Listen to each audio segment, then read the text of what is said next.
Kylo Ren. Wow, this is weird. I'm not used to being on nurture and support. But then again, Mike's here tonight, so it all makes sense. And it's really short. Nurture and support begins in 3, 2, 1. Hey everybody, welcome back to another special episode of Nurture and Support. This is episode 147, and Danger, Will Robinson. This one has a lot of spoilers. We're going to talk about Star Wars: The Last Jedi, and we're going to turn it over to Kelly because Kelly has seen this movie how many times now? 3 times. So. What? Yeah. Yeah, 3 times. So the what you just heard there, folks. It's everybody. I'm Kelly at KELLYTHUL on Twitter, and Mel and I are joined tonight by our good friend Mike. What? I'm at official pagan on everything. And before we even get started, I have to ask about this 3 times before we even discuss the movie. But wouldn't this be the perfect episode? And I'm not saying that I would say something bad on Mel's show. No. But wouldn't this be the perfect episode to have a Kylo Ren intro if we had to have one? Yeah, well, it'd be a crossover. So Kylo Ren, for those of you who listen to Nurture and Support and don't listen to Squad Cobbler, Kylo Ren handles our editorial and censorship duties, which we have a few to work with on Squad Cobbler from time to time. I have control issues, and sometimes I guess I say things I shouldn't. So Kylo Ren comes in and stamps those out. He's never been needed on Nurture and Support, but we'll see how it goes. And if we kind of end up in that situation, I will get a hold of him and have him shoot Mel some audio that she can use to appropriately finish the edit on this. But I do agree it'd be great to hear from him. And I'm sorry in advance, Mel, but that sounded like Kelly just issued me a challenge. It did. I was a little worried that sounded like a dare. He could just say hello. Hello there. See, and it makes it seem like I'm the bad guy. So I'm glad you saw firsthand that Kelly definitely pushes me in that direction. I don't want to say these things. Yes. Luckily, this goes on YouTube on Kelly's channel and not mine. So I don't care. That's right. You can just let it fly on the... It's a fair point. But we will... 3 times? Begin here. 3 times. Well, so there are a number of people I work with are big Star Wars fans, and so we set up a time to go see it as a group a few days after it opened, and we had the tickets bought for that. And then my boss asked me if I wanted to go see it on opening night, and I think that's the kind of thing you say yes to. And so that was 2. And then my daughters pointed out that I had seen it twice, and they hadn't seen it at all, and were questioning me on that, so went and saw it with them. So basically they said, this is proof you don't love us adequately. Right. And I love them differently. I rank them, but I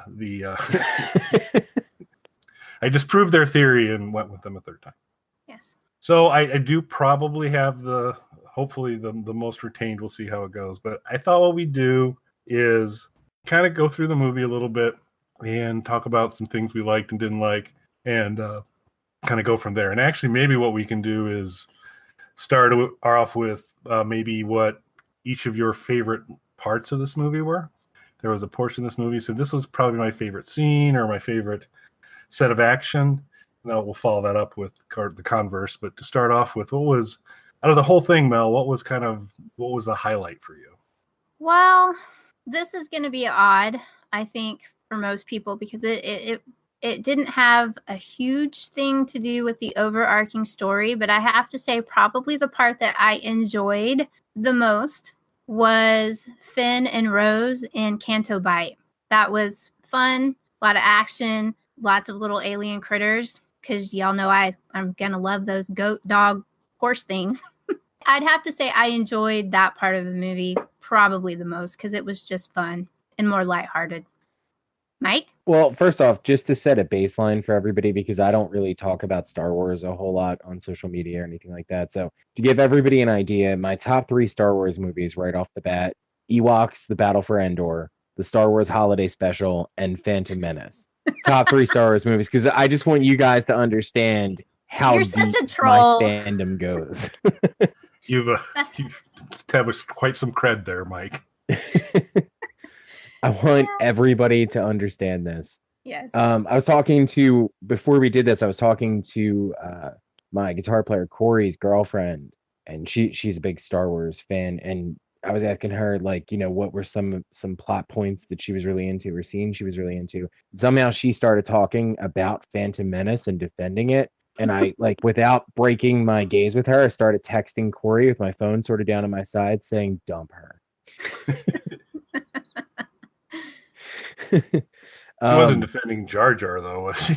No, she wasn't defending Jar Jar, but to me, like, defense of that movie in general is enough. You might as well have just said Jar Jar is your favorite character.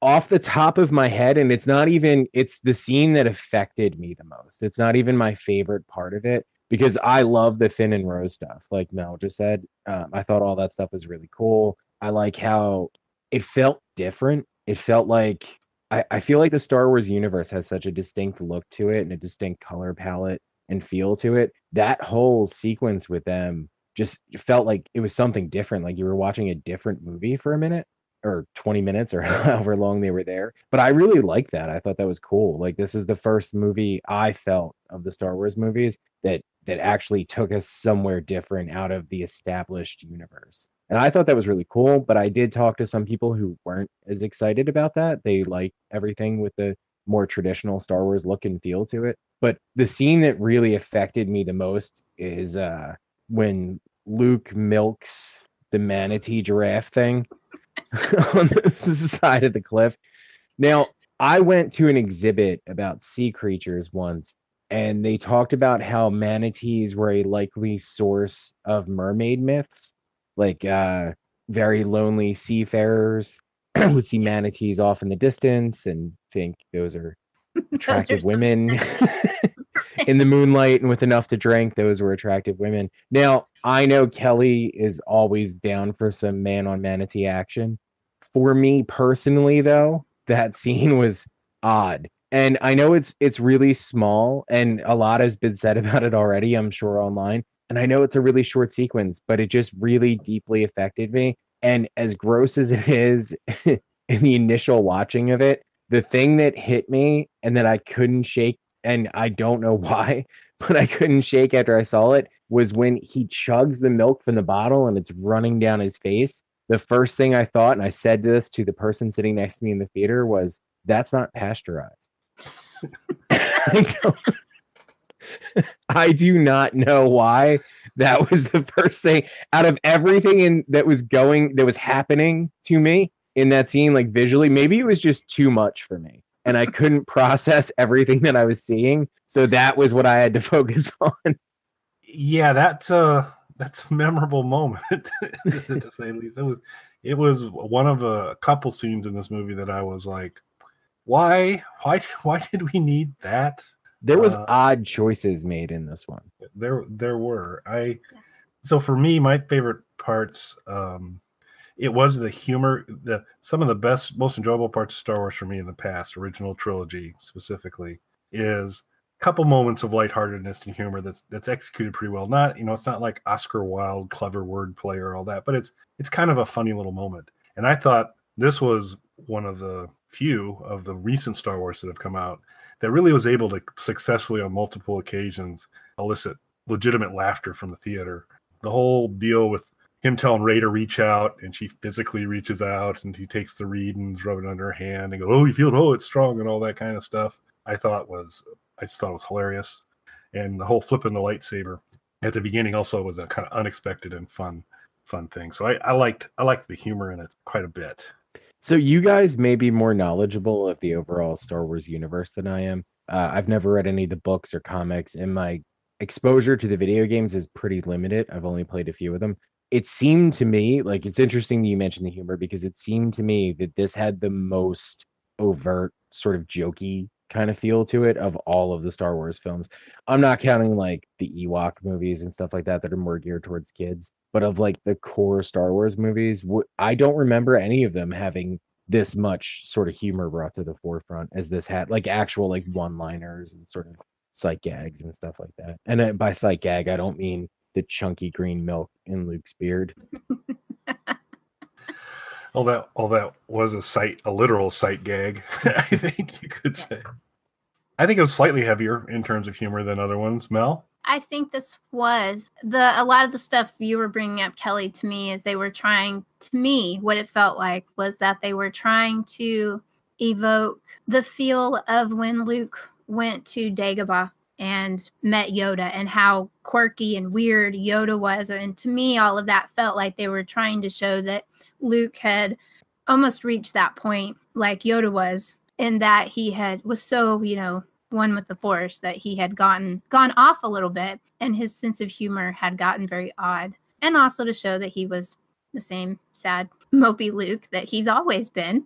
But I'm sure another topic we will get to. I think that's a really cool observation. I had never thought of it that way, comparing it to sort of Yoda's quirkiness and stuff like that. That's what it felt like to me. Yeah, and spoiler gang, Yoda's back, and as weird as he was on Dagobah, or even worse now. So, won't go scene by scene, but basically it starts off with the initial, as all Star Wars movie does, we get the crawl, we get a pan down to some spacecraft, and we have a battle going on, and they get to the humor right away. There's a very interesting exchange between Poe and General Hux. I was unaware that hold was a capability in the Star Wars universe. So that yeah. And your mama jokes were. So these were two new things. I liked it, but it was funny, but it did feel a little out of place. It was funny. I enjoyed it. I laughed. Everybody in the theater I was in laughed. But yeah, it was a little dated, for lack of a better term. Hux is starting, he's obviously a bad guy, but he's starting to at least be an endearing bad guy because this guy can't catch a break. And, yeah, he's kind of buffoon. We get that. We get so I do want to talk a little bit about these bombers. I want to talk a lot about these bombers if we could. They were designed to be reminiscent of B-52s, which is why you get that kind of big rounded nose kind of look to them. But in terms of from a space battle standpoint, I didn't think a bomber would be a good idea in space because of gravity and such. So many people have said this, like coworkers and friends of mine. So how do you justify that? How do you explain? Is it magnets? Is it how does a thing have a bunch of racks that drop down in space? I'm going to assume that they are all like little smart bombs, and they were going to, target. I don't know. Yeah, it didn't really make sense. You were just supposed to have feels, not think about it that hard. My thing is, if we're going to start applying realities of space to this movie, that isn't anywhere near my number one huge breaking space physics scene in this. Yeah, I feel like you guys know what I'm talking about. That's coming probably. Up. Yeah, and then the other part is that I am no military expert. But in the future, what I will write a letter and send it to the Resistance and encourage them in the future not to build their bombers out of paper mache and lighter fluid because those things lit up like candles. Yes, they did. That seems bad. It seems like something you should have shielded or had heavier armor on or something. But boy, those things lit up. They look cool, though. They did look cool, but I forget how many of them were there, but they all went poof. Yes, they did. And then just the other, we'll get to Mike's big space issue, but then the other one is Rose's sister, who falls down the papier-mâché bomber bay and is laying on a grate. The bay doors open, and apparently there's oxygen in space because she seems to be in pretty good shape.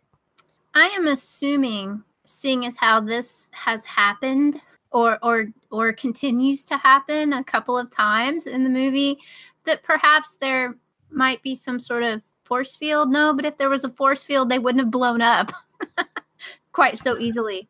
Or the bombs would have all collected on the bottom, which would have been bad. Yeah, maybe it's only permeable to air or anything else. I don't know. Yeah, physics isn't really my thing, but yeah, that was a problem. Still not the biggest space problem in this movie. Yeah. So they come back. Leia's not too happy with Poe for going old cowboy and getting a bunch of equipment. Their paper mache bombers are gone now. She's not happy about that. And Finn comes out of his apparent water pick treatment. I don't know what's going on exactly here. And a little more slapstick humor there, and wants to know. Yeah, did I miss something there? Finn apparently, I guess, ended the previous movie, and they put him in the med bay, so he hasn't been awake since the previous movie. This was him waking up for the first time. Okay. Since The Force Awakens. Yeah, he was one of 2 rookie lightsaber folks that Kylo Ren was able to best. Yes. But only one of 2. Yeah. And he got a lightsaber to the back, I believe. So I do remember him being injured, but I guess in my recollection of it, it wasn't as serious as he's been out of consciousness since the finish of the final film, or the previous film. Right. I mean, they got Luke a new hand really quickly, so why did it take so long to fix Finn? I don't know. It was lower. Maybe that stuff was Bacta. Maybe that was the whole water treatment thing. Is that supposed to be Bacta? I don't know. They've evolved from their big aquariums to that, which is something. So, and Finn's main question is, where's Rey? And so next we find out where Rey is at. We cut right back to the last scene of Force Awakens, where she's handing Luke his lightsaber, and Luke's not apparently too interested in his lightsaber anymore. And we're introduced to Luke in his new environment and maybe new attitude, and a couple other inhabitants of the islands, the porgs and the caretakers. Many opinions have been expressed on particularly the porgs, not so much the caretakers, but the porgs in particular. And apparently the caretakers are like nuns, sort of. Yeah, they're the nuns of something or other. I didn't have a problem with the porgs. I really, I went into it thinking I was going to hate the porgs, that these are going to be the Jar Jar Binks characters of this film. And I didn't feel that way. They do look delicious. It which did. And is something I've never thought about Jar Jar Binks. Since we're on porg topic, let's go to that particular scene. So a little bit later, there's Chewbacca apparently has been busy catching and preparing porgs for dinner. Can I interject with something about Chewbacca really quickly that at least one other person I know has mentioned? Why does Chewbacca look younger in this film? Did you guys feel that way? Well, now that you mention it, he probably really ought to be a little grayer. But they live longer than humans, don't they? My Wookiee physiology isn't up to snuff, but I think they live a lot longer than humans. Maybe this is all in my mind, but I feel like he looked slightly more aged in the previous film than he does in this one. Well, if you look really closely at the first scene of the Millennium Falcon, on the left side, there's Just for Wookiees, several boxes of Just for Wookiees hair coloring, and I think that he's see, that's the kind of thing that you need to see this movie 3 times to learn. That's the Easter eggs you spot when you see it 3 times. So there's an ample supply of Just for Wookiees in the Millennium Falcon, and I think he's taking full advantage of that. Since Just for Wookiees is taken, what would be the name of Chewbacca's sex tape, Kelly? The porg who loved me? I don't know. Oh, see, now you just made it weird. Sorry about that. See, this is good. Hope you're enjoying this on the podcast, on the blog. None of this will be on the YouTube channel. Maybe this is where we'll get Kylo Ren. Nope. So I do want to talk about Chewbacca. It's a funny scene. He's cooked and prepped up and done. Chewbacca's quite the cook, because those are nice golden brown and delicious looking porgs. Do you think Chewbacca's a good cook, or do you just think porgs are just delicious to eat? Because I don't know if I was hungry when I saw it, and I was like, I want to eat a porg. Yeah, they look golden brown and delicious, but they guilt him into not eating them. But my main argument on this is that they are only successful in making sure that their brothers and sisters died for nothing. So they weren't guilting him when he was murdering porgs? That would have been the time for me. I think they're a little late to the party, yes. And they should have gone a little bit earlier. But they should have pulled out the tears, the big eyes and the tears, before he murdered their siblings and parents. And where's that scene? Do you think there's like an extended cut of Chewbacca just stomping porgs? I guess we'll find snapping out. Their necks. I do know there was in the original storyboards, and you see it in the movie, Luke has flipped his lightsaber over the cliff, and it's kind of landed down, and the porgs have come across it.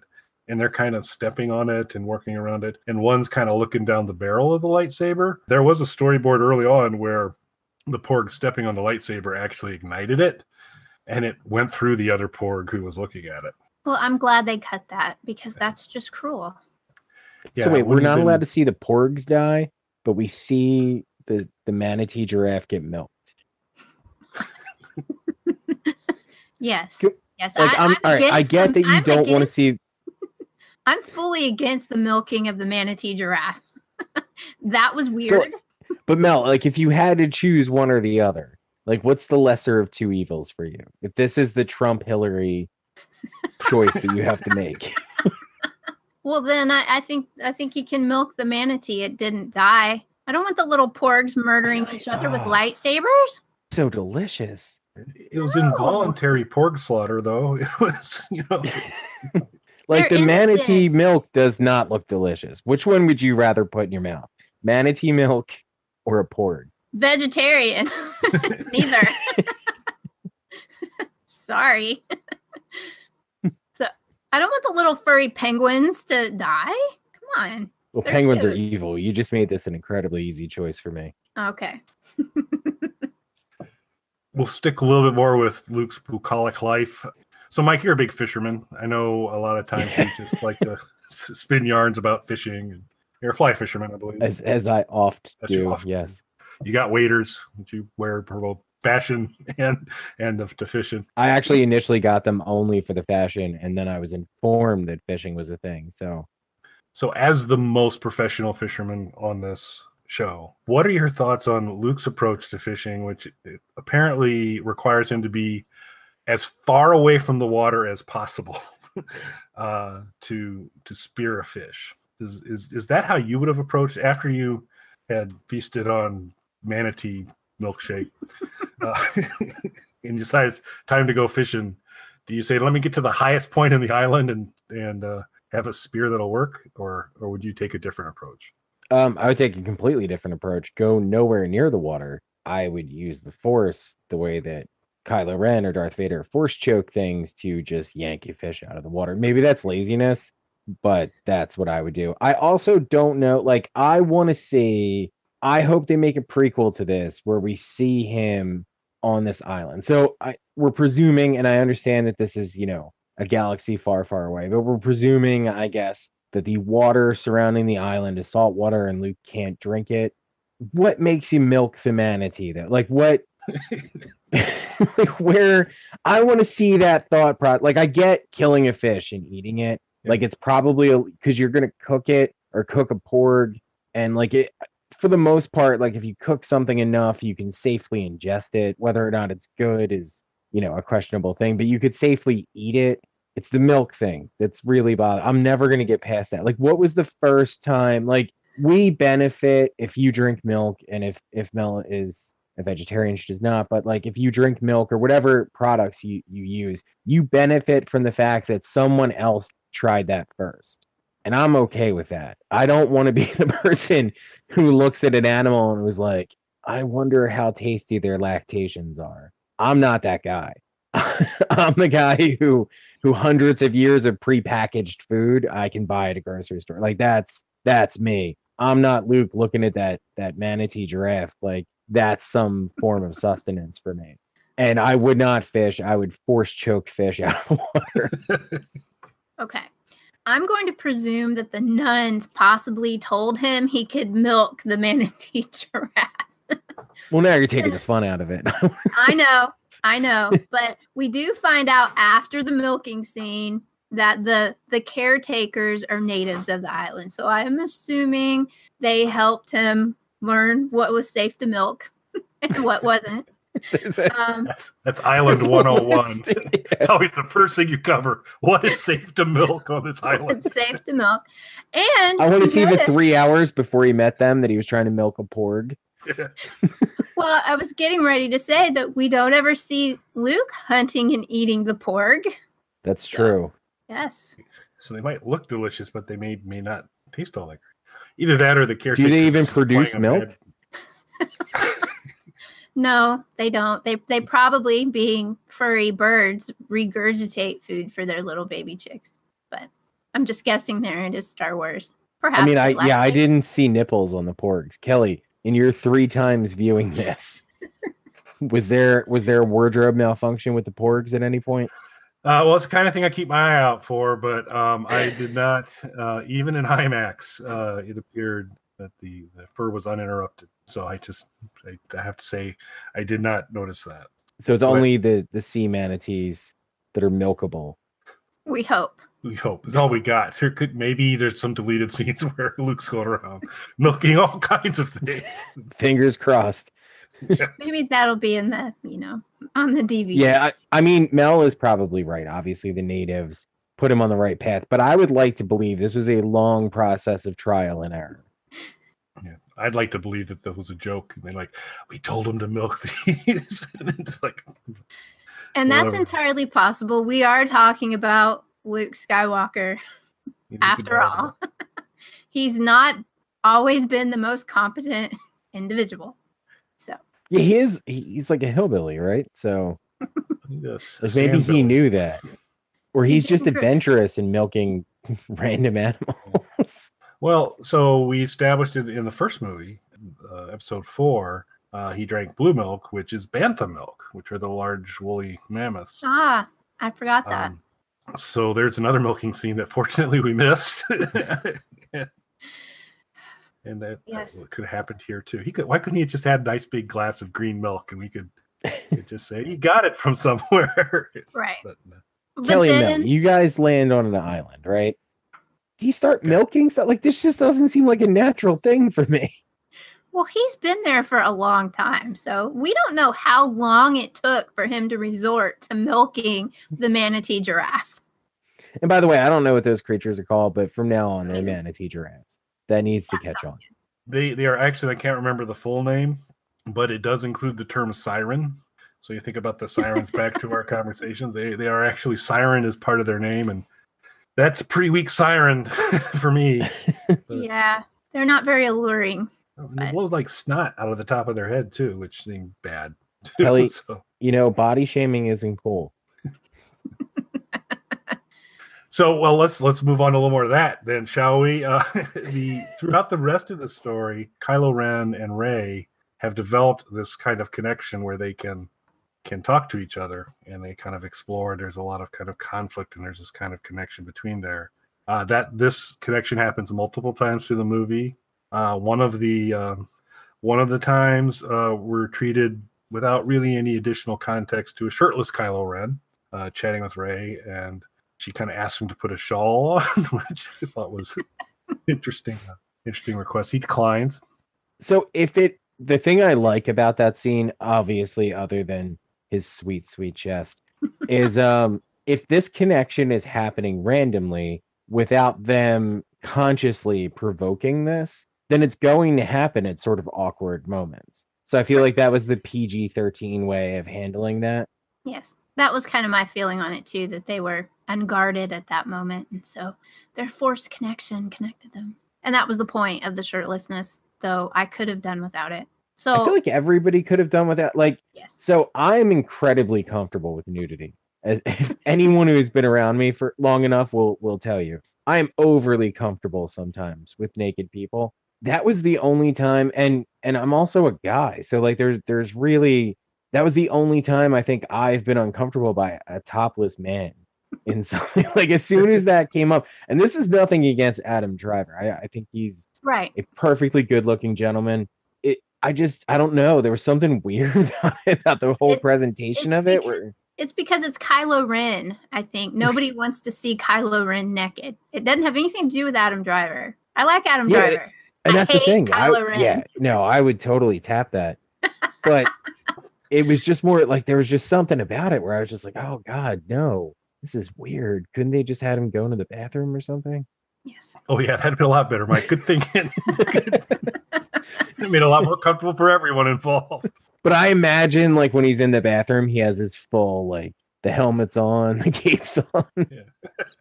I kind of have that feeling that he's, if he hadn't had his shirt off to be doing that, I would have felt he probably showered fully clothed. How great would it have been, though, if say, they weren't restricted to a PG-13 rating for this, and it was just the helmet and cape.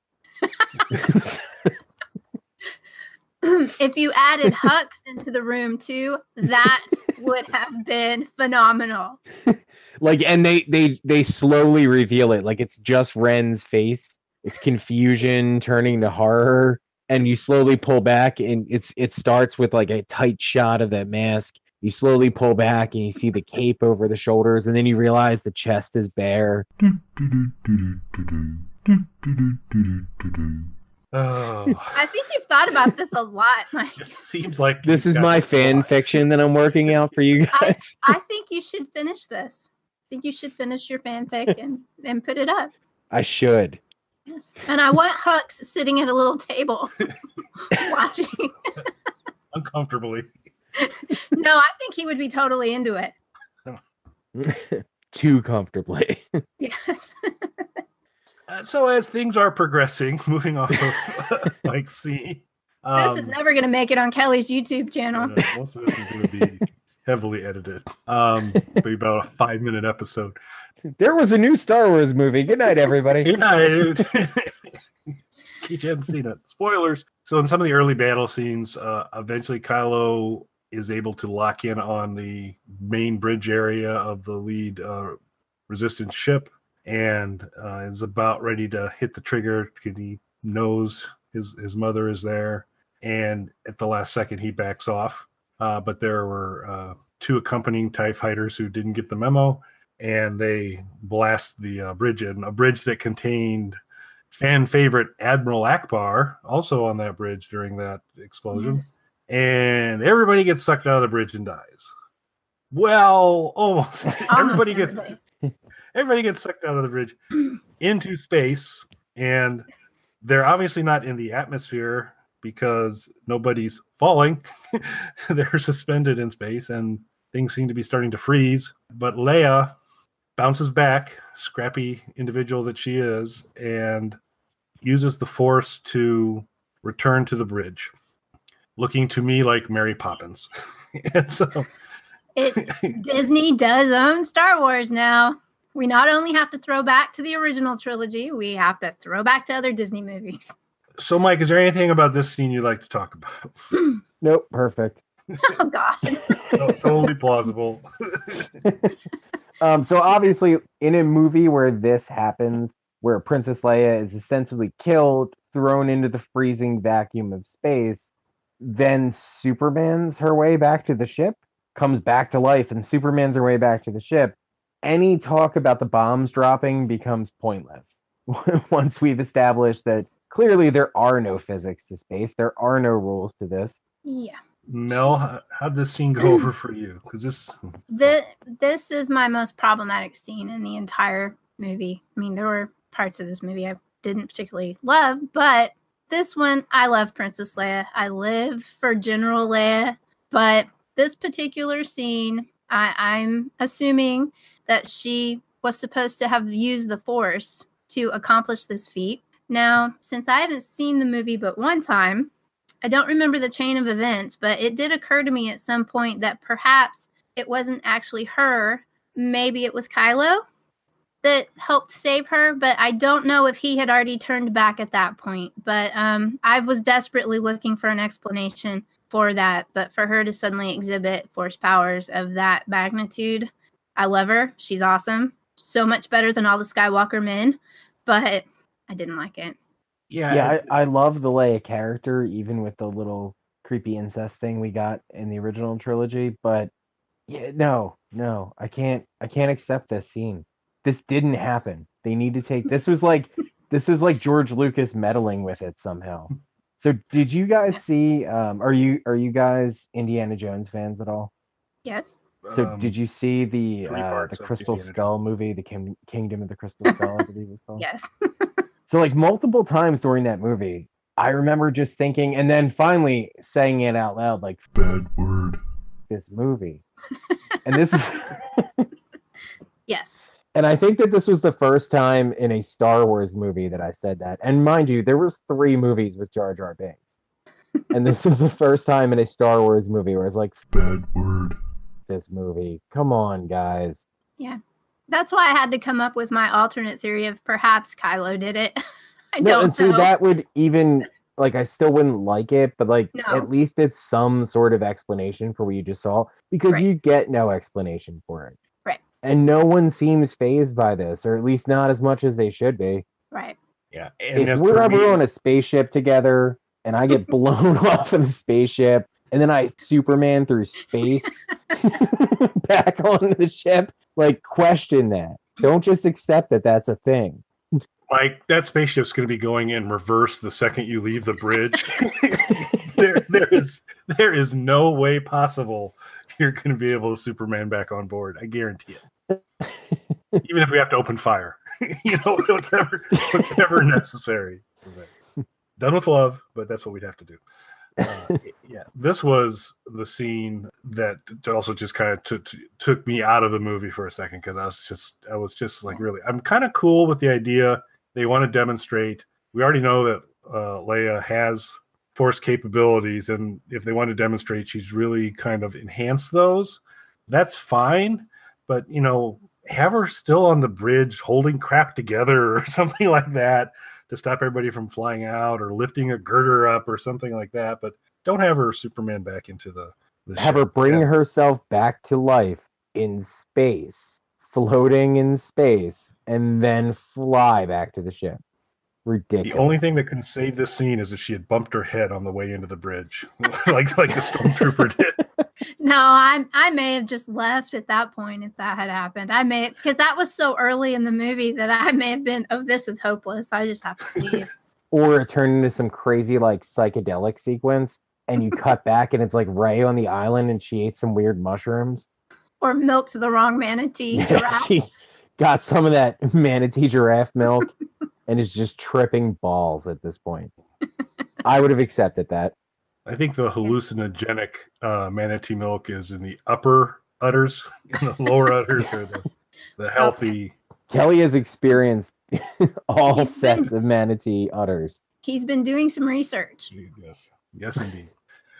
So we also kind of in the mix of things during kind of Luke's training of Rey, which apparently now Jedi training reduced to 3 lessons, which is sweet. Apparently Yoda was doing some sort of elongated course to punish Luke. Well, Luke was really kind of, like I said, incompetent. Yeah. He needed extra credit. It was remedial Jedi training. Yes. Yeah, I mean, I could be wrong. Maybe it's because I'm not as familiar with the Star Wars universe, but like prior to his training with Yoda, Luke didn't really do anything all that impressive. Like, everybody just kind of said the Force was strong with him. You didn't really see it in action, though. Yeah. Whereas I feel with Rey, like we've already kind of seen this starting to develop on its own a little. Right. And I think that may be kind of what they were, by the end of the movie, I really felt like that was what they were really trying to portray about Rey, is that Rey's off the charts beyond the rest of them. But we'll get there. Yep, we'll get there. Leia's Supermaned in, but she needs a little of the water pick treatment or something. So they put her in some sort of environment to make her feel better. Well, I'd imagine bringing yourself back to life, getting blown up, bringing yourself back to life, and flying through space probably takes a lot out of you. You need a nap. I need a nap after that. That's fair. And control of the fleet is handed over to Admiral Holdo, played by Laura Dern, a uniquely clad admiral, wears evening wear as an admiral, and she's got a plan. She's not sharing that plan with anyone. I think she tried. Really? Well, there was a point. We're not there yet, but I think there was a point. There's a little thing that they say at the end, but you continue on. Okay. Well, I will argue. Okay. All of this difficulty that occurs in the rest of the movie could have been avoided if she had just told everybody what she was doing. Because how would that spoil anything? Oh. Yes. Go, Mel. Okay. Explain this. She's in charge, man. Poe is a flyboy. He is not in charge. The people on the bridge, her command people, knew her plan. He wasn't in the loop because he's just a freaking flyboy.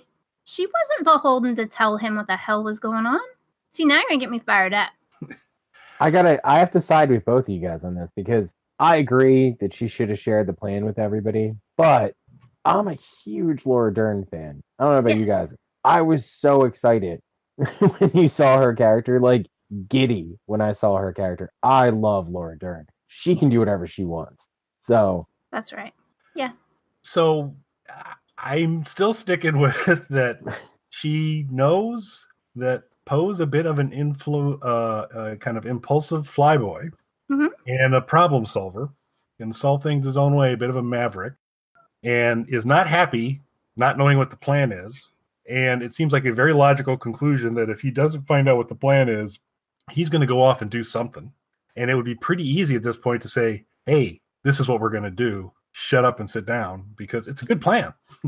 Or she could have locked his ass up in the brig because she is not beholden to him to tell him what the hell is going on there. Yeah.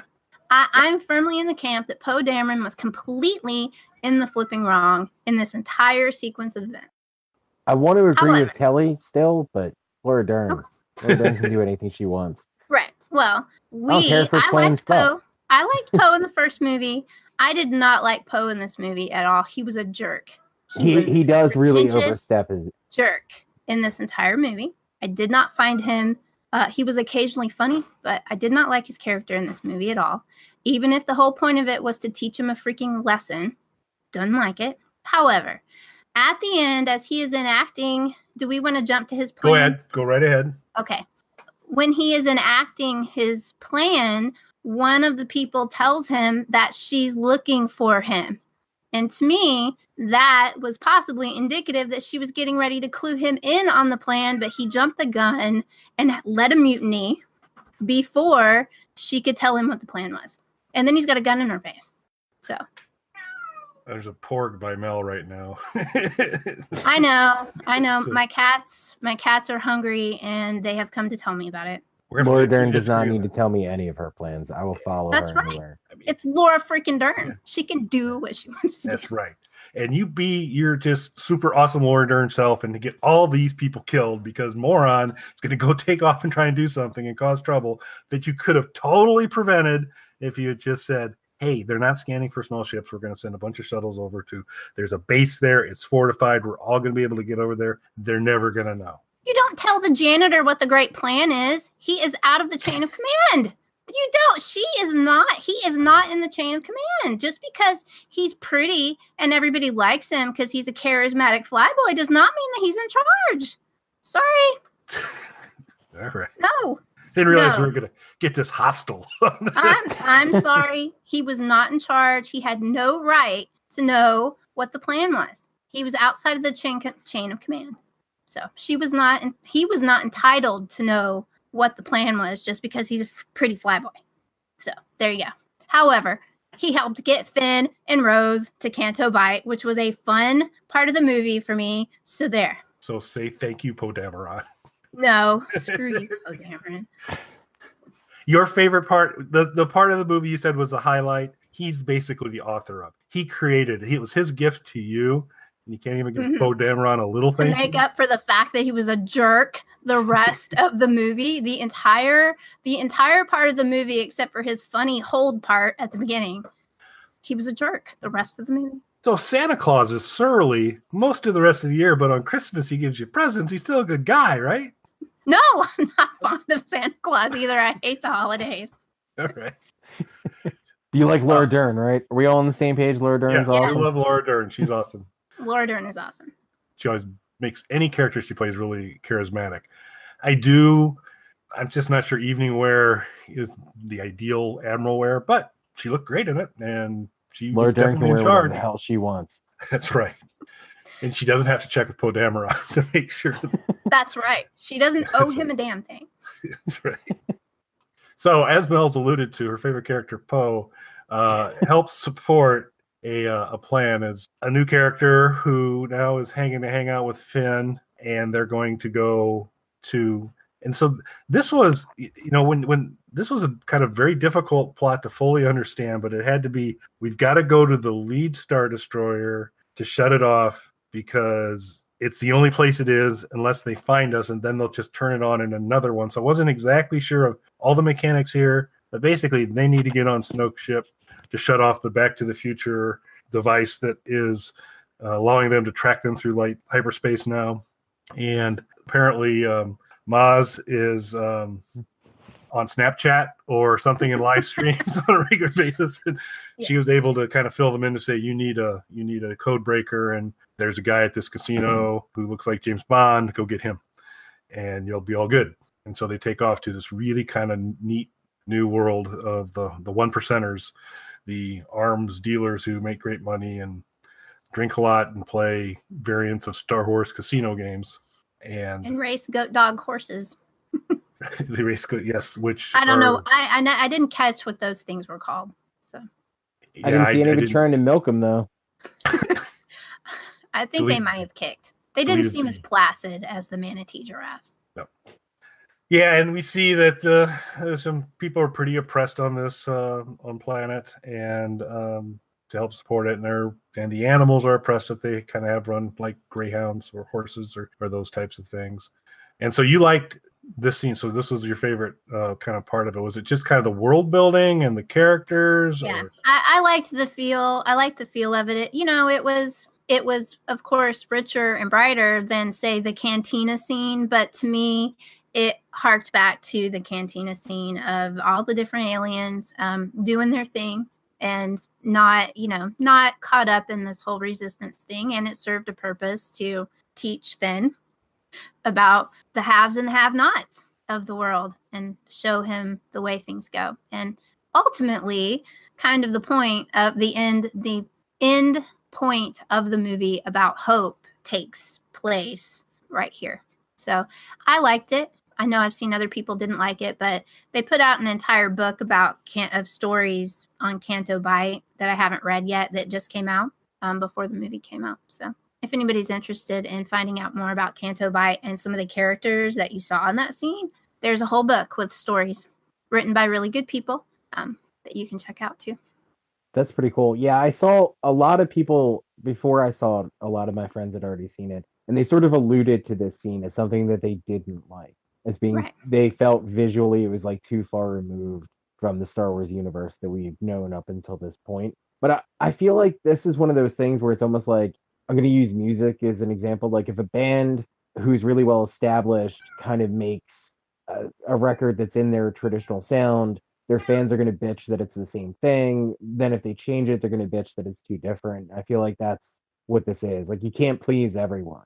Everybody complained that the previous entry, not Rogue One, Force Awakens, was too much like, had too many similarities to some of the earlier Star Wars films. And then on this one, you have this whole sequence that kind of exposes you to a different world and different color palette and different creatures and things like that. And now everybody's complaining that it was too different. So I feel like you're just not going to please everyone.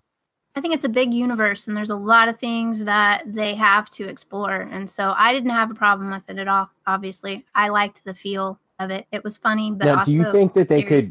could, especially now, like they're making these sort of like standalone anthology movies like Rogue One and the Han Solo movie that's coming out and stuff like that. Do you think that they could do stuff that was still part of the Star Wars universe that has, like, for an entire movie, like a totally different look and feel, like a different world like this?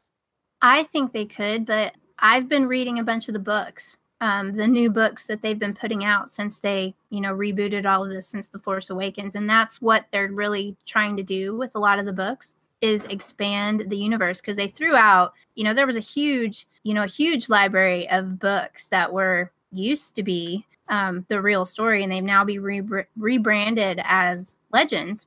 And so they're trying to revamp, I think, sort of modernize the Star Wars universe. And depending on how strongly you feel about them changing things or expanding that in multicultural ways that some people seem to have problems with, they won't like what they do. I like what they're doing. I don't have a problem with it. And I have read a bunch of the more recent books, which the movies are staying to me with the feel of a lot of those books. So that may be why I wasn't fazed by that part, because I've already kind of been exposed to, I guess, that expansion from reading different books. See, I haven't read any of the books, but I am curious too. Yeah.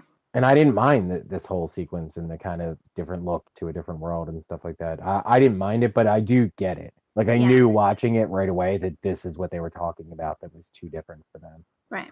Yeah, I mean, so there'll be a camp of Star Wars fans who are so deeply attached to the used universe feel. I mean, that was one of the big things on Star Wars is in past all the space movies, everything was perfect and clean and white, and this showed a universe where there was wear and tear and everything was a little grungy and a little bit used, and that had been the setting for really almost all the stories, beyond a military base like the Death Star. But you've got to assume in a universe this big, there are going to be opulent environments, which, so I have zero issue with it, as I think it fits just fine because in a diverse universe, you're going to see that. I think, it was CGI heavy, had to be kind of given some of the things, but also I think a lot of those characters are practical effects. So it's kind of this nice combination of both. So I got a little twinge of the original or the prequels on it, but the prequels so much, in my opinion, did CGI for the sake of CGI that wasn't anywhere as good as the CGI in this movie. But I like the world building here. I thought it was an interesting setting. I thought it was cool, and it's all happening while we have the O.J. Simpson slow chase occurring between, the First Order and the ship as they eventually are trying to catch them up. So we have a slow speed chase going on in space. Because they get arrested, things don't work out. They lost access to the James Bond code breaker, but they're fortunate enough to be in the cell with another code breaker, DJ. Interesting character. Did you like that character, Mike?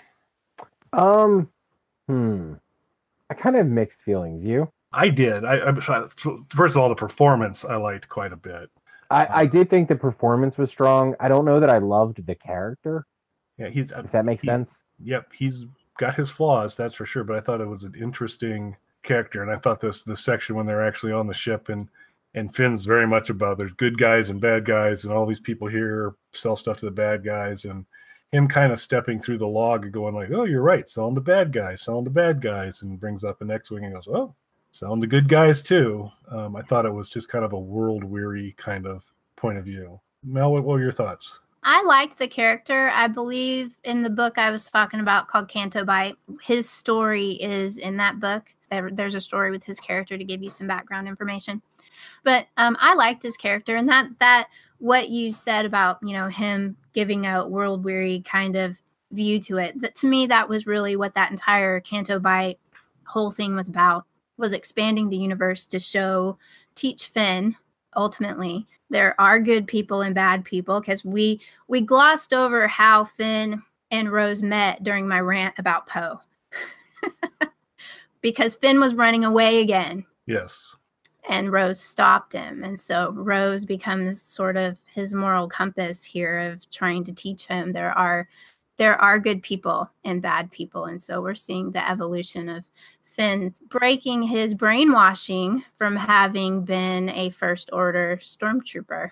And all of this fits in with that. So I saw that bigger picture, and I didn't have that. Maybe that's why I didn't have a problem with that storyline. I know there are people who did, who thought that was awful, and they hated Rose and the whole thing. Yeah, she seems, and we'll get to the tail end of this, talk about some of the polarization that's going on around this on all sorts of fronts. She's one point. There's a bunch of interesting other points of view out there as well on different parts. But so, and not to beat the dead horse, but Finn and Rose wouldn't be there if Poe hadn't enabled them to be there, and he wouldn't enable them to be there if he'd only known the plan. But they're there, they're yapping, they're talking, they're saying, "Oh, shuttle's going down from the ship to this place."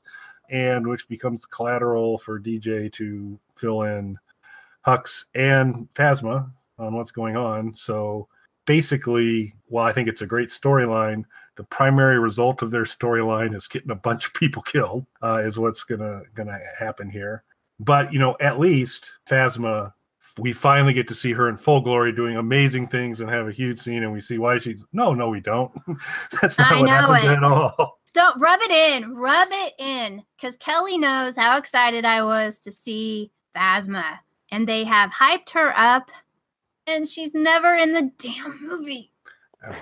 I was not picking on there. I share your irritation that there was such a build-up for this character, and it was exciting because she's going to be a badass, and a lot of things are going to go on. And I mean, not since Boba Fett have we had That's exactly what I've been comparing her to is to the hype around Boba Fett now. I'm still a Boba Fett fan, so I don't care what anybody says. I still love Phasma. By the way, since I've been talking about the books, there's a book about Phasma that is really excellent and is totally worth the read. But yes, I now just have to hope that Phasma returns for the third movie to finally manage to win a fight. Yeah, she's 0 for 2 on that. But Mike, do you have any thoughts about Phasma? No, I think you guys summed it up perfectly with the Boba Fett analogy. Okay. I don't know why the coolest looking outfits get the crappiest. You find out where that outfit comes from if you read the book about Phasma. You find out. I think you guys hit on something. That one of my biggest problems with the whole Star Wars universe is I do think that sometimes the best designed characters get the least amount of development or attention. Yeah. And I feel like there's multiple characters throughout the universe here that you can point to within this, and I don't understand why. It seems like they spend so much time on certain designs and certain looks of characters, and then we just don't get enough of that character. So I've been reading some different things online of people stating, to the anger of some other people, that they believe that Kylo Ren is one of, if not the best villain of the Star Wars universe. And that seems to be sort of dividing people. But what I will say, sort of in favor of that, is he really is the most developed villain, I think. I can probably agree with that. I still don't like him. Yeah. I'd agree for the most part. I think, his character development pales in comparison to the deep and rich backstory we get for Snoke. Oh, wait, we don't get that either. Yeah.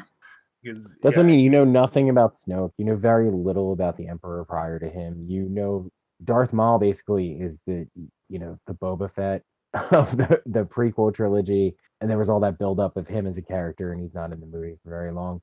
So I feel like the villains especially are so underdeveloped in this series. Like, he really is the first one who has like a real backstory. And yeah, the prequels gave, Anakin Vader a backstory, but let's be honest, it sucked. Yeah. And Hayden Christensen is a terrible actor who just, not that he had great material to work with. And that's what, like, this, to me, Kylo feels like a redo, because I feel like what they're doing with his character is kind of what they intended with Anakin. Yeah. Like, I feel like his overall demeanor, but stronger material and a much better actor are giving you a character that seems unbalanced and unhinged instead of a whiny, annoying pain in the ass that Anakin kind of sounded like. Kylo to me is a believable villain. He wasn't just born evil. Well, I feel like so many of the villains in this are like, they're just evil. Right. Just accept that. And this is a character with a lot more depth to it. Right. Yeah. And I think the story with kind of how things went on with Luke in the Jedi Training Academy adds dimension to that there was already, even though, again, not really explained, somehow Snoke got to him, which we don't know really how, because we don't know anything about Snoke, but, that there was some stuff being stirred up, but still that whole interaction of waking up and there's Luke with an ignited lightsaber over the top of him. That all comes in. I do think it is the most fleshed out character villain so far, and really kind of interesting and a lot of dimension to him. So I think it's kind of fun that way. So speaking a little bit of Snoke and Kylo and Rey, we get a little bit of the replay of Vader taking Luke to the Emperor. Now we got Kylo taking Rey to Snoke. Pretty cool scene going on here. A fairly quick ending to Snoke when it kind of happened. Yeah. Because villains in the Star Wars universe. Yeah. Well, do y'all think, now I know we read about all of the possibilities of who Snoke really was. George Bush Sr. It's entirely possible. But, so he dies really, really quickly. Did y'all notice at the end that he was in a lot of pieces? No, I missed that. Oh, okay. You saw the movie 3 times, Kelly. There's no excuse for you to miss stuff. But I wasn't doing like, where is Waldo with Snoke body parts? Well, like, parts of his body fell off his throne, but left his hand on the armrest. And I just, I had to wonder if that wasn't a clue, because I know they gave us absolutely nothing that I'm aware of to go on. If they gave us any hints, it was over my head of who Snoke really was. I know we theorized that he was Darth Plagueis and had the power to come back, or live forever or whatever. So I didn't know if anybody had any theories about whether that was really the end of Snoke or if Snoke may come back. I was a little thrown about why there were so many pieces at the end, because he got speared. Well, been that many pieces. Well, he got speared, and then both Kylo and he have mastered the kind of 2-finger force pull. They just do a little twitch, and stuff can move, people can fly, and all that. And so the lightsaber had gone through Snoke, and then Kylo called the lightsaber to him. So it comes through Snoke about at his midsection, and then clips off. His arms are at rest on this thing. So as it just came forward, that's where it got bisected. So he had both sitting on the chair, both arms resting on the things. Okay. The lightsaber comes out above the elbow, leaves the hands on the throne. Okay. And so I think that's it. Entirely possible. I hope he comes back, because it just seems like he was built up to be so powerful, to not know where he came from, why he was what he was, how he got to Kylo. These are all things that have been kind of nice to know. Maybe I agree we'll find that out. It seems like he would come back because they built it up so much, but they've done that before. Right. Yeah, that was a huge, other than Phasma, that was a huge letdown that Snoke wasn't particularly scary. he didn't last long enough to really make much of an impression. So yeah, but maybe we'll find out more in the next movie about who he really was, or if he was anybody at all, because we find out about somebody else not being somebody. Do we want to go there yet, or where are we going? We're going. No, I think right before we get to that, then we're treated after Snoke gets bisected to an episode of flying bantha, hidden giraffe manatee, big fight scene. Very, very cool with the Imperial Guard, Kylo and Rey fighting together. And that was a pretty amazing and fun action scene. Now, I have a question about that, since I didn't see it 3 times. I know at least one of the Imperial Guard was a woman. Were they all women? Because I saw something online where somebody made it sound like they were all women, and I'm just curious. I don't believe so. I mean, okay. I mean the uniforms don't lend themselves well to fully, but I don't think it was like an all female thing. Although Snoke was kind of doing the whole Hugh Hefner look, and so maybe that's why I was like, he's a creeper. These are my Playboy bunny guards. I don't know. But I wasn't able to pick up on that. Okay. I mean, if you could have a harem of armed guards. Well, yeah. Why not? Why not? With ninja force weapons, whatever those things were called. And highly merchandisable armor. Yes. You can sell like about 6 different versions of helmets and stuff to make people happy. So right. Lots of cosplay going to be coming out of that. It was cool, and their uniforms were cool, and their weapons were cool. So. Yep. Yeah, kind of Oriental influence, samurai-ish kind of stuff. It's very cool. Great scene. But go ahead, Mel. You were going to talk about something else we found out about? Well, we found out the big question that has plagued everyone since we first found out about The Force Awakens having a female lead, of who Rey's parents are. So we found out. What were y'all's feelings on that big reveal of who her parents were? Were y'all disappointed?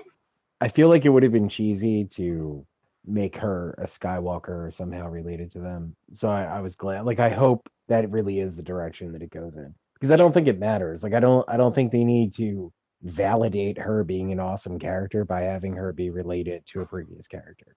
Yeah, I agree. I think the idea, and you kind of got it with Luke talking about the Jedi don't have exclusive rights to this, that the Force is everywhere. And this idea to say it's not just the Skywalker family or the Kenobi family are the only ones that can generate people who are powerful with the Force. So I think it's kind of a democratization of that to a degree. And so I'm absolutely fine with it. And it would have made the universe so small if Rey was out of it's a giant universe, and everybody who's a main player comes from 2 family reunions. I don't know. It didn't seem like a good idea. Yeah, so I was really, really happy. We had talked about after the last movie that I really, really, really, really did not want her to be a Skywalker in any way, shape, or form. I was kind of hoping she was a Kenobi. If she had to be somebody, she needed to be a Kenobi. But I am absolutely, utterly thrilled that she's a nobody. Her parents were just scavengers who sold her. Again, though, I do feel like, unfortunately, they could backpedal this. They could. And just say that that's what he was telling her to sort of break her down and get her on his side. So I don't feel like we're out of the woods with it yet. I suppose it's possible, but she did that whole scene when she was in the Sith cave. That, same thing like what Luke went through on Dagobah when he went into the cave and had to face himself and fought Vader, and it was him under the mask. To me, it was a similar that was supposed to be a similar experience for her going into that cave and finding nothing for the only question that she wanted the dark side of the Force to give her, the only thing that she wanted it to give her, and it couldn't give her anything because she was from nobody.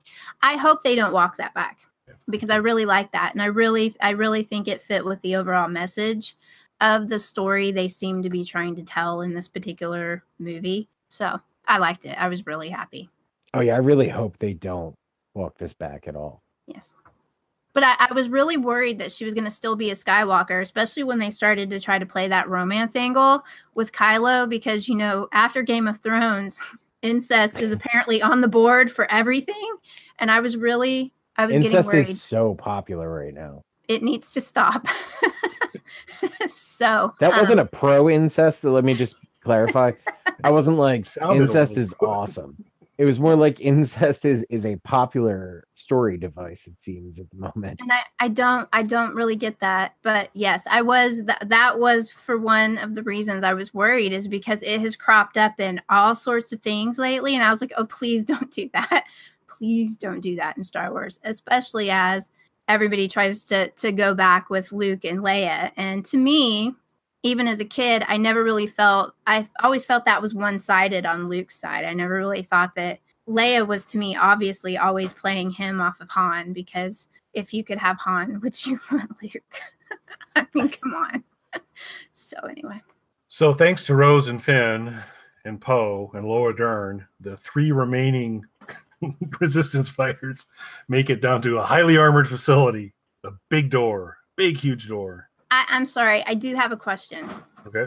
So Laura Dern is amazing. for sure dead. Yes, she's amazing. Is she for sure dead? I guess since it had to physically rip through there as she went to light speed, her ship's blown up or something. I feel like we saw Princess Leia bring herself back to life and then fly through space.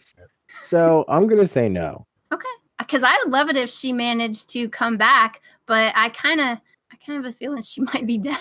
Yeah, I think she's probably dead, and that kind of scene happens before we get down to the big door. So that's an amazing scene. It has begged the question to say, if just basically taking a ship and putting it into light speed and running it through something else is a way to go, then it seems like that'd be a really good way to take care of, a Death Star. It was a beautiful scene. It was gorgeous. I mean, it was an amazing scene to see the shot through. And then it was interesting. There were actually theaters because Rian Johnson made the choice to kind of have this 10 seconds of silence after the ship passed through before you then get that concussive sound of everything that's going on. And there were people actually in theaters going and complaining to say, big scene at the end and your sound went out. It's like, no, that was the director's idea. And they actually posted signs to say, towards the end of the movie, there's 10 seconds of silence. That was the director's choice. It's not a problem with our sound system. There are a lot of stupid people in the world. I thought it was an amazing scene visually. I do wonder, it does seem to open the door. It seems like that could work in a lot of settings, but we'll see if that gets backed up or addressed in any way. Then we get to the final kind of deal where they're holed up. Poe wouldn't go do it.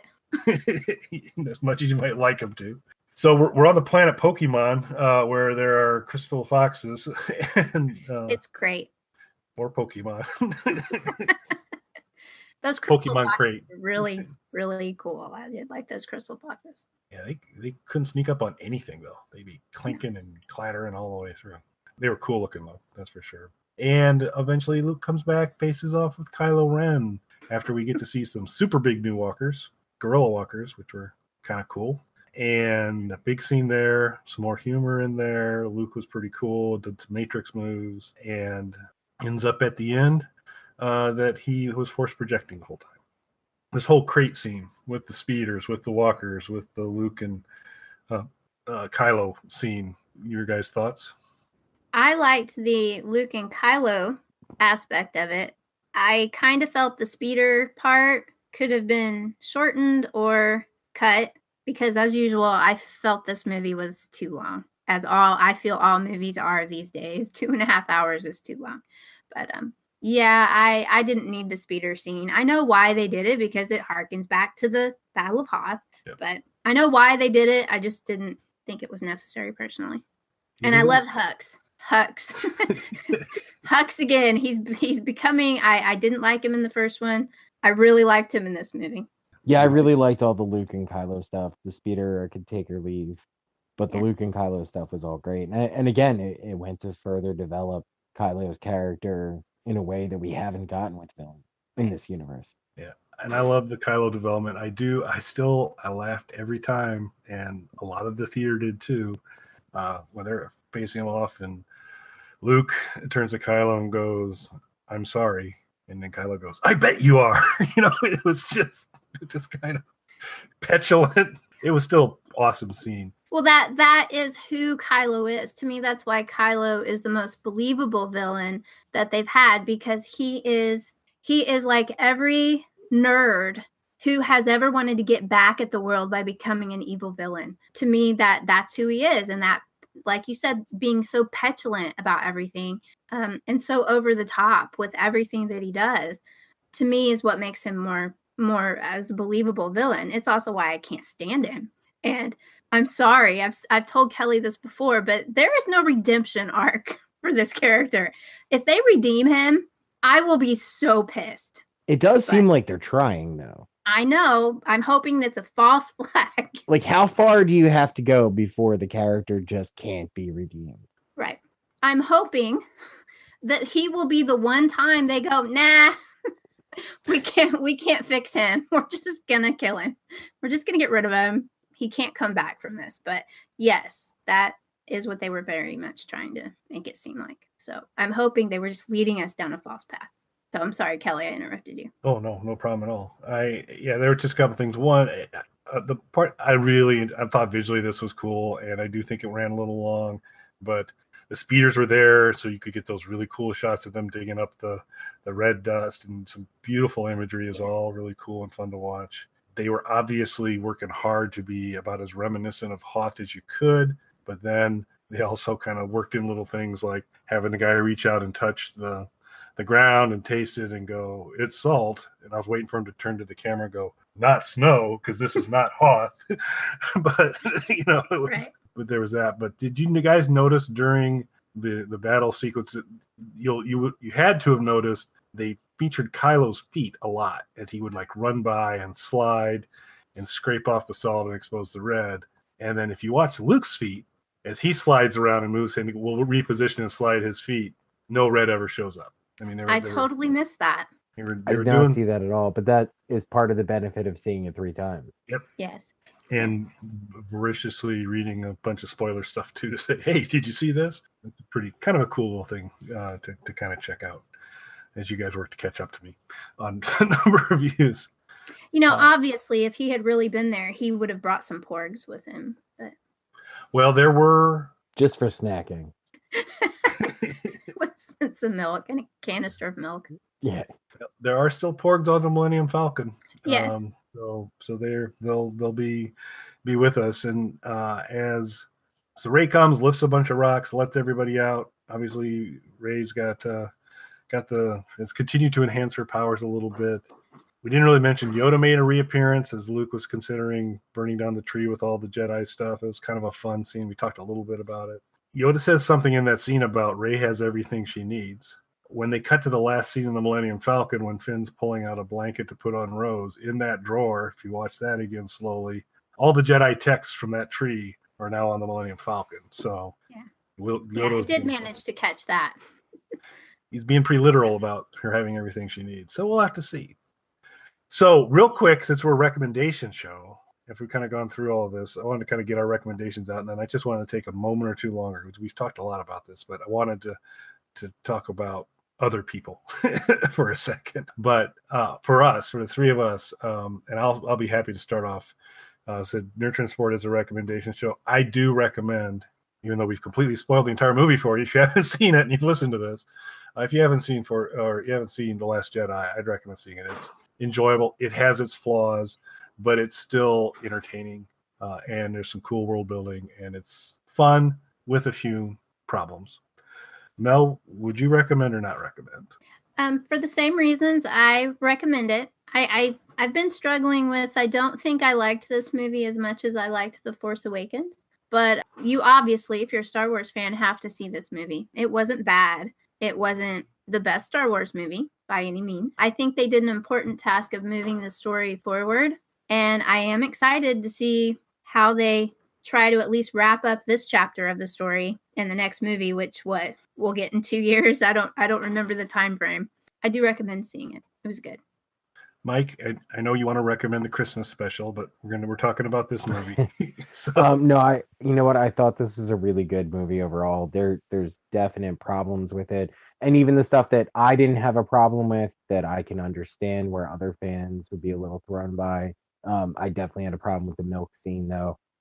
But I actually like this a little bit better than Force Awakens. Although, to be honest, of the three most recent Star Wars entries, Rogue One, in my opinion, was the best and one of the best of the entire series, I thought. Yeah. I can sign on to that. I mean, I gained a renewed appreciation for Rogue One, which I liked quite a bit when it came out. I probably do like this one a little bit better than Force Awakens, only because while it didn't always hit on all cylinders on it, there was some originality, the casino, some of the other things that were going on. There was some kind of interesting new elements introduced. Yeah, I don't love everything in here, but it really does expand the universe in a good way. Right. It had a really good story building. This movie covered a lot of information and really moved the story forward. As far as, I don't know, pure entertainment value, I think maybe I like the first one just for more entertainment, more concise action, perhaps. I haven't seen it recently, so I'd have to sit down and watch both of them to compare. But no, this movie definitely had a lot of world building, a lot of moving the story along. Not enough Phasma, but yeah. I'm gonna live in hope. They were making noises like they were gonna fix that, and I was hoping, but you get pretty deep into this movie and she still hasn't showed up, and you're like, boy, I don't know how they can cover a lot of ground at this point. And and there's some information from the Phasma book. If anybody wants to go read that, again, I'm recommending the Phasma book by Delilah Dawson. There's some stuff that happens, some characters in that book that I was really hoping were going to be coming back. So maybe they'll show up in the next one. I don't know, or maybe not at all, since we only get 5 minutes of Phasma per movie. It's unfortunate. Yeah. So just real quick before we wrap it up, I wanted to kind of get probably my biggest reaction to this that's been negative has been just some of the stuff that the people that really feel negative about this movie, some of the schools of thought that are coming out. So there's one camp that starts off with, hey, I'm all about strong female characters, and then spends the entire rest of their hour and a half screed around how they're not okay with it ultimately.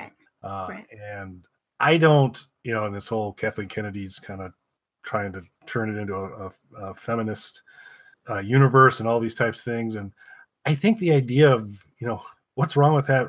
I think Rey is a fantastically character as a character. She happens to be female, but it's more about the Rey character. But there are a lot of people that are really wound up about that. I don't see it. Mel, any thoughts? Well, I'm glad you don't see it, Kelly. I got to make up for this whole Poe issue here. No. Well, we've talked offline about how I've really avoided a lot of spoilers because it took me so long to get to see this movie. So I haven't seen quite all of the backlash. I've seen enough that I know it's there, and of course it was there during the first movie, because there are people that just really can't understand why Rey is a girl. I think it's great. I love Rey as a character. I think she is one of the best Jedi characters they have come out with. She is so certain and so decisive. There isn't any there's no waffling.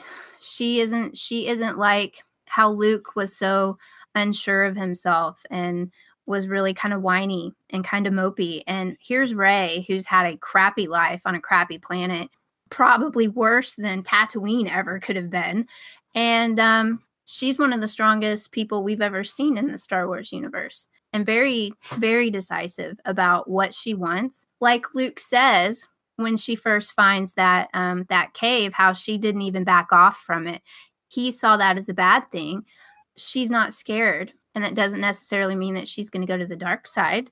It means that she is certain of who she is, and I think that was part of kind of what the movie was trying to bring about, is Rey's certainty. I don't think Rey's ever going to be tempted. Now watch them do that in the next movie. But to me, her character seems like someone that's not going to fall to the dark side. She knows who she is. She knows what she wants. She knows the difference between right and wrong. And so I have no problem with her. I love her as a character. I think it would be okay with some of these people if she was the main character, if there were more men in charge, like Laura Dern wasn't there, or maybe she was getting coffee or something, or she was Poe's girlfriend. That maybe that would make them happy. But that's what they're not used to, is seeing so many women playing prominent roles. We have Phasma, who's a chick, even though we never see her without her helmet on, except they crack her helmet. So you've got, of course, Leia, which you can't get rid of Leia, only we won't have Leia for the next movie. So they've featured a lot of strong female characters, which I hate that freaking term.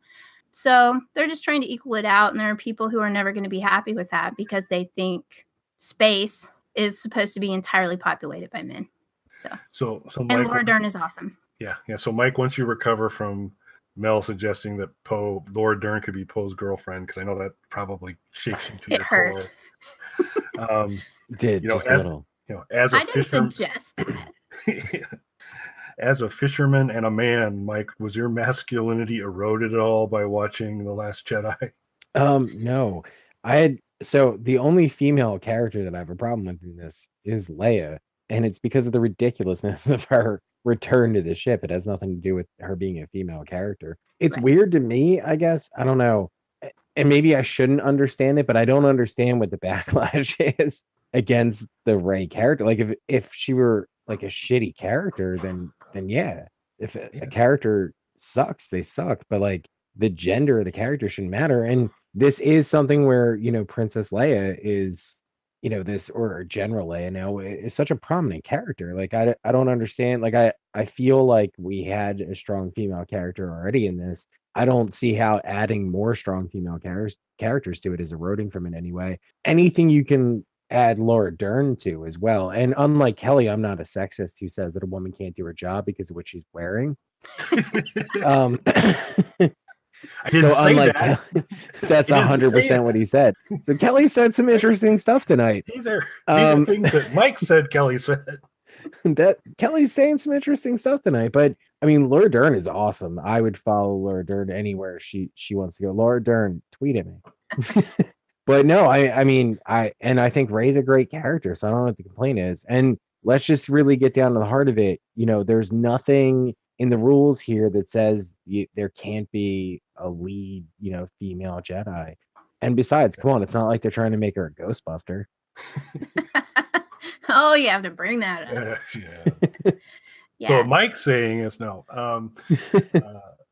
I'm mostly of the limited stuff that I saw personally, I mostly saw backlash against Rose. And I took that to mean these guys were just jealous because they really want Poe and Finn to hook up. I think so I could see a big backlash against the Rose character, not because she's a woman, but because a couple of people that I talked to wanted to see something between Rey and Finn.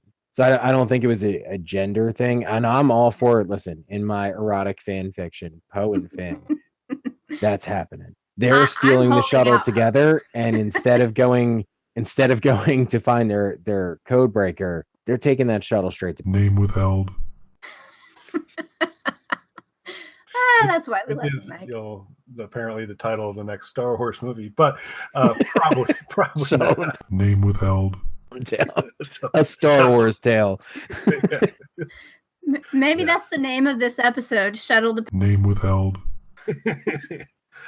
Not on YouTube. Oh. Yeah, it's gonna be titled "Kelly Didn't Say Those Things" on YouTube. Yeah. Now, if you really want to see the internet break, you can hope that Finn and Poe hook up in the next movie, and the internet will break. God, I am hoping so happy. so much that happens. Yeah. Oh, I hope so.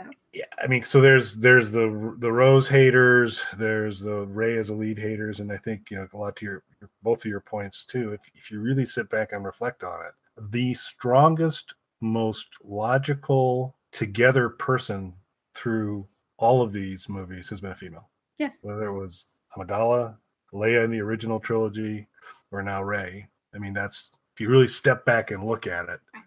And so. Right, and before you could ever say that it was some sort of liberal plot, this happened back with George Lucas. So you can't say it was a liberal plot. He did that. Yeah, this doesn't feel off-brand at all to me. Right. Yep, there are those that do, and then there's this whole other camp, and we got no time to get through it tonight. But this camp of that they're ruining my Star Wars, and somehow they're breaking the Star Wars mythos, and they're doing all these things because Luke never would have done this, and this is whatever there. And I'm like, I don't. If you own stock in Disney, it's kind of your Star Wars, but unless you own stock in Disney, it's not your Star Wars. So that brings up another question I have for you. I know we've been running really long, but how did y'all feel about Luke? I know there was a lot of stuff being said about this being uncharacteristic for Luke. Did y'all find who Luke has become to be odd or out of character or unbelievable? I'm just curious. I'm going to say that Luke makes a lot more sense to me going with your explanation of his behavior. That he's become a little weird and quirky from being isolated in this place, and that he's sort of, I knew he was going to take like the Yoda role, but maybe in a little bit more of a literal way and kind of the odd, quirky character traits. And that makes perfect sense to me. So I'm put off by the direction of the Luke character far less now because of our conversation. I do think he was a little jokey, but I feel like the whole movie is a little more humor heavy to me than the previous Star Wars entries have been. So I don't think that was exclusive to Luke's character or anything like that. And really, like, if I'm going to get nitpicky and fanboyish, to me, Mark Hamill's only ever had one role, and that's as the best Joker. So he was.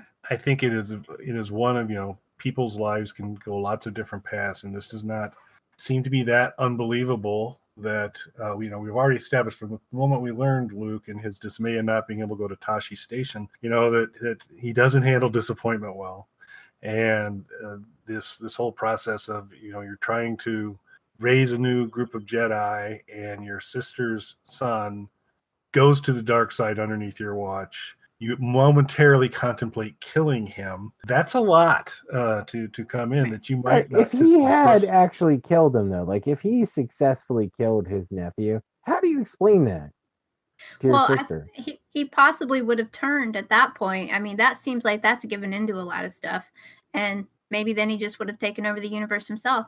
Who's to say? I think he'd blamed it on a porg. I don't know. Porg came in, jumped on a lightsaber, went right through his head. That porg must have activated that lightsaber. Yeah. He's chewing on a drumstick, telling the story. Yeah. I was curious about the comment he made about when he took Ben about Han and Leia's reaction to that. I didn't really understand what he was getting at, whether Han had a problem with him taking Ben to teach him to be a Jedi or not.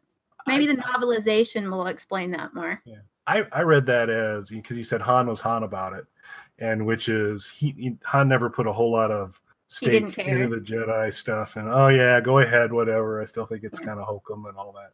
So yeah, that's the way that I took it, that he's not that invested in the Force. So it's like, if this is what Ben wants to do and Leia's cool with it, sure. But, I'm not super excited either way. Yeah.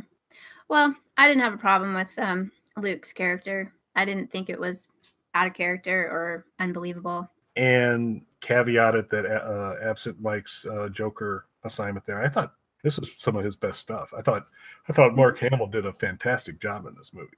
He did. So. He was also a major voice actor in Wing Commander, the video games. So, let's not, say he's never done anything. He just wasn't real good at the acting after Star Wars. But his voice acting. Have you seen Jay and Silent Bob Strike Back? Have I seen what? Jay and Silent Bob Strike Back? No, I saw the first one. I didn't see that one. It's not that good, but Mark Hamill has a small cameo in it. Oh, well, it's worth it just to see that. I did enjoy the first movie. So, but yeah. Well, folks, that ends our brief review. Do you think we hit like the 15-minute mark? Hopefully. After edits, maybe not, but the YouTube version's going to be tight. I did not say anything that I think crossed the line. It's because Kelly apparently has a problem with women in positions of power. All I'm saying is it would have prevented a lot of bad things. If she dressed the way you think she should. Found it in her heart to do something she wasn't required to do. That's where you two are both sexist. Because if it had been a giraffe manatee as the admiral of that ship, Poe would have had the same argument. Because Poe is Poe. Yes, Poe is a sexist chauvinist pig. And even he didn't comment on Laura Dern's outfit, so... That's because he doesn't notice things like that. He's going to hook up with Finn in the next movie. Oh my god, I hope this happens. I hope it does too. Okay. How many lightsaber puns do you think they could work into that? Yeah, we're done, folks. Really appreciate those who have listened to this. There's going to be a lot of it that you folks on YouTube are not going to hear. But that's the way it goes. But it was fun. Appreciate both of you talking about the movie, assassinating my character, all that stuff. It's good. It's fun. It's nice. So thanks for that. Appreciate it. I appreciate you, Kelly, and I hope that you get over your issues with women soon. Right. Are you going to cosplay as Poe next time instead of Kylo? Are you going to switch to Poe? No, I'm not. Kelly, if you cosplay as Poe, I'll cosplay as Finn, and we'll act out my Finn. Yeah. I got nothing. Oh, you guys. Okay. I guess I'll click the little button to stop this recording. Make it stop, Mel. Make it stop, please. Because I think we're done. Yeah. Thanks, everybody. You can contact us on our website, nurtureandsupport.net, or email us at nurtandsupp@gmail.com. That's NURTANDSUPP@gmail.com. Or tweet us at nurtandsupp on Twitter. Nurturing and supporting.